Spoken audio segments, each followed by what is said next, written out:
السلام علیکم ورحمۃ اللہ وبرکاتہ۔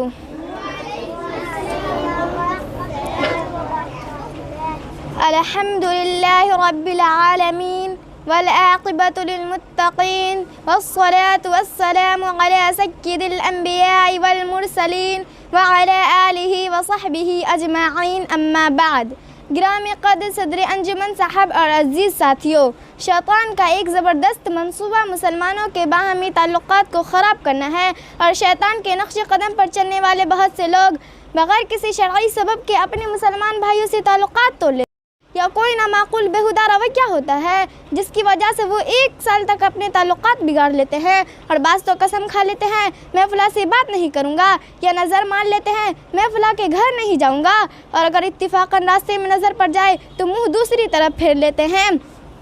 یا اگر کسی محفل میں اس سے ملاقات ہو جائے تو اس کو چھوڑ کر باقی سب سے مصافحہ کرتے ہیں۔ میرے عزیز ساتھیوں، آئیے دیکھیں کہ تعلقات توڑنے کے نقصانات کیا ہیں۔ حضرت ابو ہریرہ رضی اللہ عنہ سے روایت ہے کہ اللہ کے رسول صلی اللہ علیہ وسلم نے ارشاد فرمایا، تعرض اعمال الناس في كل جمعة مرتين يوم الاثنين ويوم الخميس فيغفر لكل عبد مؤمن إلا عبدا بينه وبين أخيه شحناء فيقال اتركوا أو اتركوا هذين حتى يفيئا۔ ہر ہفتے میں 2 دن سوموار اور جمعرات کو لوگوں کے اعمال اللہ تعالیٰ کے ہاں پیش کیے جاتے ہیں، اور ہر مومن بندے کو بخش دیا جاتا ہے سوائے اس بندے کے جس کے دل میں اپنے مسلمان بھائی کے متعلق عداوت، دشمنی، بغض کی نہ ہو۔ اللہ تعالیٰ اپنے فرشتوں سے فرماتے ہیں، ان 2 لڑنے والے مسلمانوں کو چھوڑ دو یا انہیں لیٹ کر دو جب تک یہ ناراضگی ختم نہیں کر لیتے، یعنی جب تک دونوں صلح نہیں کر لیتے، ان کی مغفرت معلق رہتی ہے۔ دوستو، یہ حدیث سنیے۔ حضرت ابو ہریرہ رضی اللہ عنہ سے روایت ہے کہ اللہ کے رسول صلی اللہ علیہ وسلم نے ارشاد فرمایا، لا يحل لمسلم ان يهجر اخاه فوق 3 فمن هجر فوق 3 فمات دخل النار۔ کسی مسلمان کے لیے یہ جائز نہیں کہ وہ اپنے کسی مسلمان بھائی سے 3 دن سے زیادہ تک تعلقات ختم کرے، اور جس نے 3 دن سے زیادہ تک اپنے کسی مسلمان بھائی کو چھوڑے رکھا اور اسی حالت میں بغیر توبہ کے مر گیا، وہ جہنم کی آگ میں داخل ہوا۔ ایک حدیث اور سنیے جس میں نبی کریم صلی اللہ علیہ وسلم فرماتے ہیں،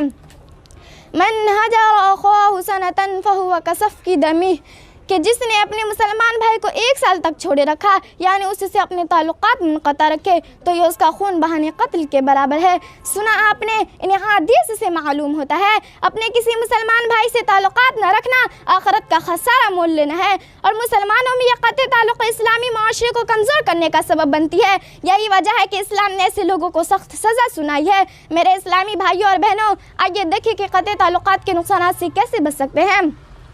2 لڑنے والے بھائیوں میں جو سچی توبہ کرنا چاہے اسے چاہیے کہ اپنے ناراض مسلمان بھائی سے مل کر اسے سلام کرے۔ اگر وہ ناراض بھائی سلام کا جواب نہ دے اور صلح پر راضی نہ ہو تو اس کا برا انجام خود وہ بھگتے گا، اور سلام کرنے والا گناہ سے بڑی ذمہ ہو جائے گا، کیونکہ حدیث میں پہلے سلام کرنے والے کی فضیلت بتائی گئی ہے۔ حضرت ابو ایوب انصاری رضی اللہ عنہ سے روایت ہے کہ اللہ کے رسول صلی اللہ علیہ وسلم نے ارشاد فرمایا، لا يحل لرجل ان يهجر اخاه فوق 3 يلتقيان فيعرض هذا ويعرض هذا وخيرهما الذي يبدأ بالسلام۔ کسی شخص کے لیے یہ جائز نہیں کہ وہ اپنے کسی مسلمان بھائی سے 3 دن سے زیادہ قطع تعلق کرے، اور ناراضگی اس حد تک بڑھا لے کہ جب دونوں ملے تو یہ ادھر کو منہ پھیر لے اور وہ ادھر کو، اور ان دونوں میں سے بہترین وہ ہے جو سلام کرنے میں پہل کرے۔ میرے اسلامی بھائیوں اور بہنوں، البتہ اگر شرعی اسباب کی بنیاد پر کسی سے تعلقات ختم کیا جائے تب کوئی گناہ نہیں، مثلا کوئی نماز نہیں پڑھتا یا بے حیائی پر ارا ہوا ہے، اگر اس سے یہ امید ہو کہ ہمارے قطع تعلقی کا اس پر گہرا اثر پڑے گا اور وہ گناہوں سے باز آ جائے گا، یا ہمارے قطعی تعلقی سے اسے اپنے غلطی کا احساس ہوگا، تو ایسی صورت میں تعلقات ختم کرنا واجب ہے تاکہ گناہوں سے باز آ جائے، جیسا کہ نبی صلی اللہ علیہ وسلم نے شرعی مصلحت کے پیش نظر کعب بن مالک، مرارہ بن ربیع اور ہلال بن امیہ رضی اللہ عنہم سے غزوہ تبوک میں سستی کی وجہ سے شریک نہ ہونے پر تعلقات ختم کیے تھے، اور اگر ہمارے قطع تعلقات کا اس پر الٹا اثر یوں پڑے کہ وہ گناہ، نافرمانی، سرکشی، تکبر وغیرہ میں اور بڑھتا جائے، تب اس سے قطع تعلقی درست نہیں، بلکہ ایسے شخص کے ساتھ حسن سلوک، نصیحت اور خیر خواہی کو جاری رکھا جائے تاکہ وہ گناہ میں مزید آگے نہ بڑھے۔